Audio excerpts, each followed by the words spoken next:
You know the rivalry between Ferrari and Lamborghini? It's the stuff of legend, right? One was born from the fires of motor racing, the other from a farmer's epic grudge.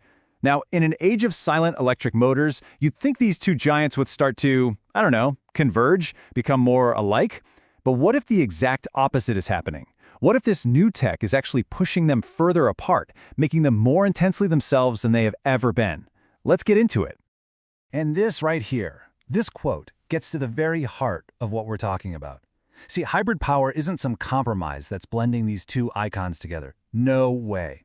It's an accelerant. It's like throwing gasoline on the fire. It's a performance multiplier that's pushing each brand to the absolute extreme end of its own unique philosophy. And this is the perfect way to think about those two souls. On one side, you have Ferrari, the driver's scalpel. It's all about precision, lightness, and creating this really intimate dialogue with the road. And on the other side, Lamborghini, the theatrical sledgehammer. It's built for stability, for shock and awe, and for that raw, visceral thrill of just overwhelming force.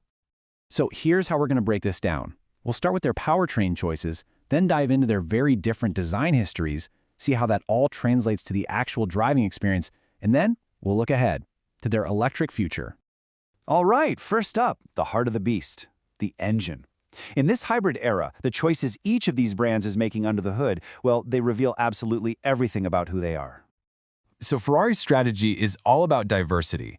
Think of it like a portfolio of different performance characters. For one person, there's the screaming Formula One-inspired V6 and the 296. For another, there's the SF90's hybrid V8, which makes 1,000 horsepower feel weirdly accessible. For the purists, they are defiantly keeping that naturally aspirated V12 alive and well. And at the very, very top, the F80 is literally their Le Mans-winning race car, but for the road. It's a whole menu of choices. Lamborghini's approach is the complete polar opposite. It's all about focused escalation. They're not creating new characters, they're taking their existing icons and just cranking the dial to 11. The Revuelto doesn't replace the V12, it adds hybrid power to create the ultimate version of it. And for its new junior supercar, the Temerario, they've built a brand new twin-turbo V8 that screams all the way to a frankly insane 10,000 RPM. This difference in philosophy, it goes all the way down to the wheels.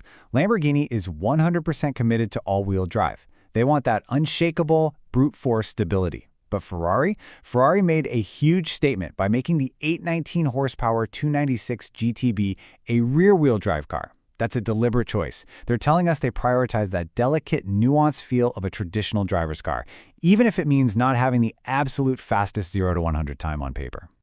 Now let's see how these philosophies are literally written on the skin of the cars themselves. Because this isn't just about making them look good. Their design languages tell two completely different stories about where they came from and what they're for. See, Ferrari's design history isn't one straight line. It's much more like a braided narrative, with two separate strands that are woven together. On one side, you have these incredibly elegant, beautiful Grand Tourers, and on the other, you have the brutal, function-over-form supercars that were born directly from the racetrack. And you can see that braid right here. The 250 GTO is beautiful because it's functional for racing. Then boom, the F40 swings the pendulum to pure, raw brutalism. The Enzo took F1 aerodynamics and made that the actual look of the car. And today's cars, like the F80 and the 12-cylindry, are a mix, a synthesis of direct racing tech and nods to their classic GT history. Lamborghini's story is completely different. It's a singular obsession.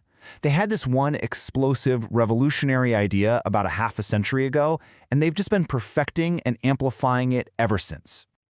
That big bang moment was, of course, the 1971 Countach. It created the Italian wedge and basically set the DNA for everything that followed. The Diablo, the Murcielago, the Aventador, and now the Revuelto, they are all direct descendants, and each one is a more extreme version of the last. Now they've even codified that language with the constant use of hexagons and Y-shapes all over their designs.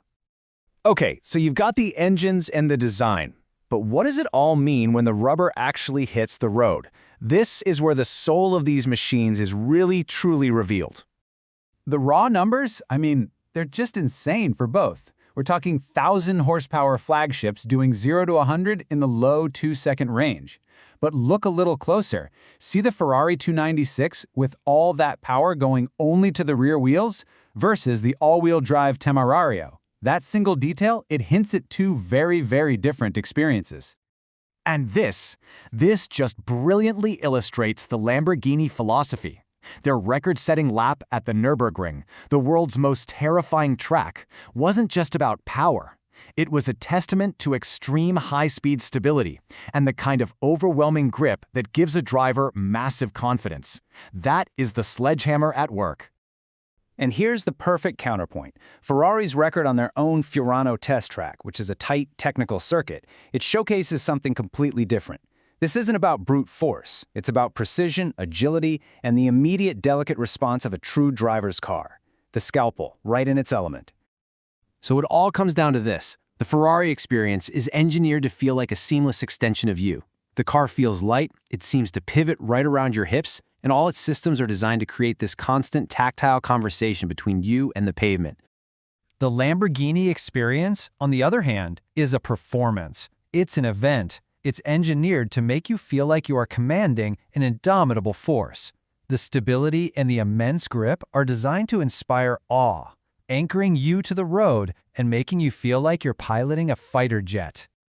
So where does all this lead?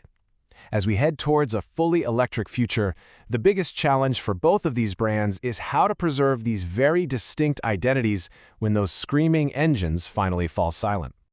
And, surprise, surprise, their paths are diverging yet again. Ferrari is planning a flexible portfolio, but their biggest challenge is going to be using software and incredibly advanced torque vectoring to recreate that nuanced, agile scalpel feel. For Lamborghini, though, the path is, well, you could argue it's more direct. The instant, massive torque of electric motors is a natural amplifier for their sledgehammer philosophy of overwhelming power. Which really leaves us with the ultimate question. When the sound and the fury of the internal combustion engine is gone, in a silent electric world, how do you engineer that feeling, that character, that soul that makes a Ferrari and a Lamborghini a Lamborghini? That is the battle that will define the next chapter of this incredible rivalry.